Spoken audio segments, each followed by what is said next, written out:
What was the most bizarre deception in World War II?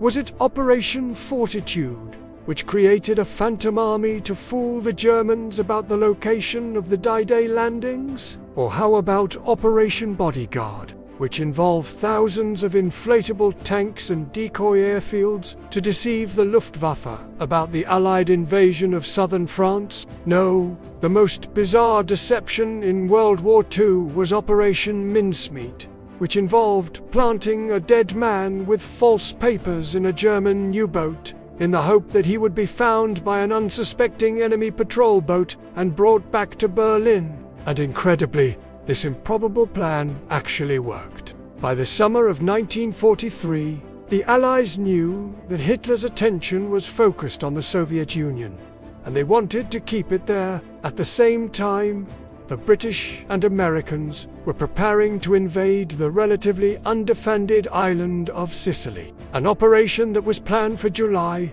just 2 months away. But before launching their attack, the Allies needed to divert some of Germany's forces away from the island. If not, the Nazis would throw everything they had against the Allied landing, just as they had done at Anzio in Italy the previous year.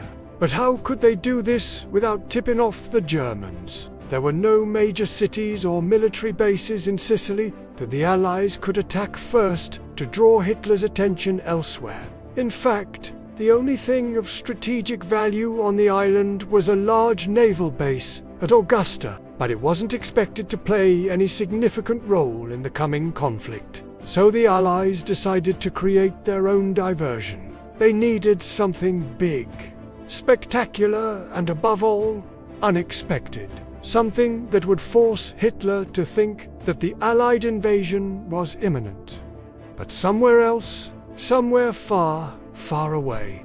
Thus, one of the most audacious operations in military history was born. The Allied command created a brand new identity, that of a British major named William Martin, who was assigned to the fictitious 14th Kensington Regiment, a unit based near Liverpool. Major Martin was a family man with a wife and child and an avid stamp collector. He was known for his fondness for cats and dogs, especially a small terrier named Shep.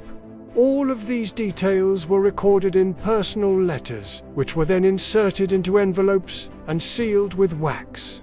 But what really set Major Martin apart was his briefcase. It contained secret documents detailing an elaborate plan to invade the French coast at a place called the Pas-de-Calais, an area directly across from England. Encrypted messages and maps showing troop concentrations, supply dumps and other critical data were all placed inside. A search of the documents also revealed details about Major Martin himself, including his wife's maiden name, which was Dorothy. His favorite food was fish and chips. He was a Freemason and even his blood type, A, Bombay, was noted. In short, the Allies went to great lengths to make Major Martin look and feel real, right down to the tiny details. Now, to pull off this deception, they needed a body.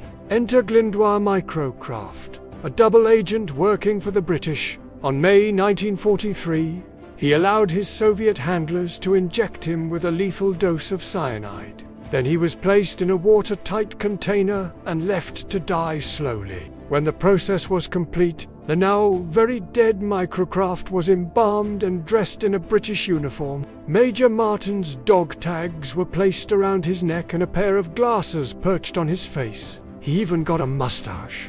Meanwhile, a rubber dinghy was filled with sand, rocks, and a small amount of water. This was placed in the bottom of a U-boat, the U-864, along with several of Major Martin's personal items, including his briefcase. The rest of the vessel's cargo consisted of various crates filled with miscellaneous equipment, ammunition, and chemicals, all designed to further obscure the presence of the corpse. The submarine then set sail from France to a position just off the coast of Spain.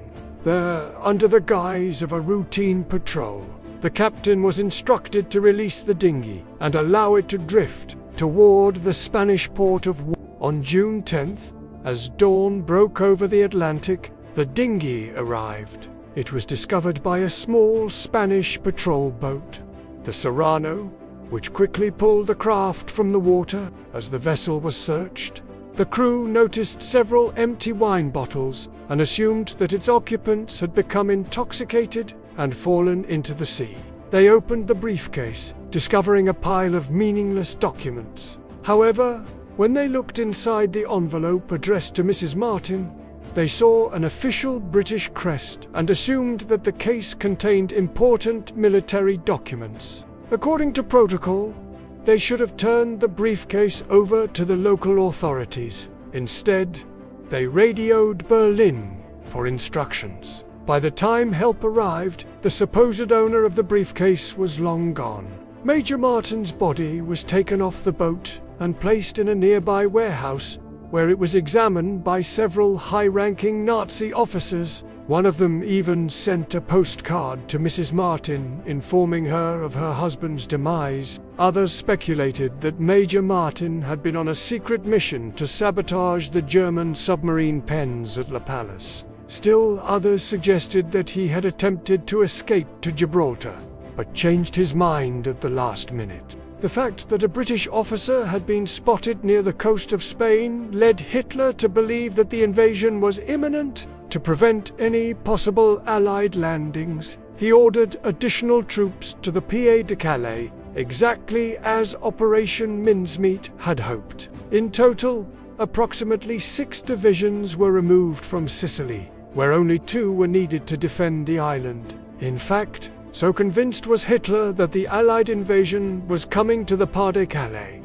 that he refused to believe the reports of the actual Allied landings in Sicily until they were virtually upon him. On July 10th, as Allied troops took the beaches, Hitler still thought that they would be met with fierce resistance. But why did the deception work so well? Part of it, as we mentioned earlier, was the incredible amount of detail that the British had inserted into Major Martin's backstory. They even went so far as to create a fictional war grave registration card listing his place of birth, his parents' names, and his next of kin. These seemingly innocuous details proved irresistible to the Nazis, who were desperate for any scrap of intelligence. Other elements of the deception came together almost by chance. When the Germans discovered the rubber dinghy, they didn't find any life rafts or flares, leading them to assume that the men in the boat had died several days before being spotted.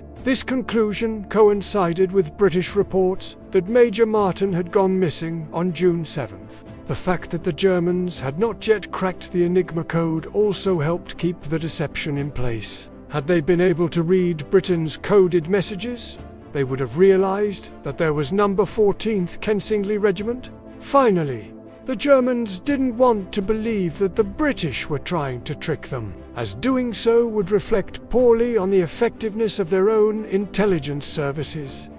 In the end, the entire episode became a sort of self-fulfilling prophecy. The more the Germans came to believe in Major Martin, the less likely they were to question his credentials. Meanwhile, thanks to the success of Operation Mincemeat, the Allied invasion of Sicily went off without a hitch. On August 15th, as Allied troops entered the mainland, Hitler finally realized that he had been duped. He immediately called for an emergency meeting with his top generals to discuss the situation. Unable to believe that the British would be so bold as to plant a dead man in a ditch, Hitler initially dismissed the reports as Allied propaganda. Only after receiving confirmation from his commanders did he realize the truth. But what did the Nazis believe happened to Major Martin and his briefcase? According to the official post-war report, the British had kidnapped a German U-boat commander and forced him to release the dinghy. Hitler himself claimed that the briefcase never made it to Berlin, and that the story was nothing but a Yankee trick. In reality, Operation Mincemeat was one of the most closely held secrets in Allied military history. Not only was the existence of the operation classified, but the true nature of the deception was kept secret as well. In fact, those involved in the plot were sworn to secrecy until 1972, 9 years after the end of World War II. When asked about the operation after the war, many of those involved simply said that they had no knowledge of any plot involving the death of a British officer or the planting of a corpse in a German. Even today, we don't know how the Allies managed to get the body of Glyndwr microcraft out of the submarine once it reached. Perhaps the most likely scenario is that the body was cremated and the ashes scattered at sea.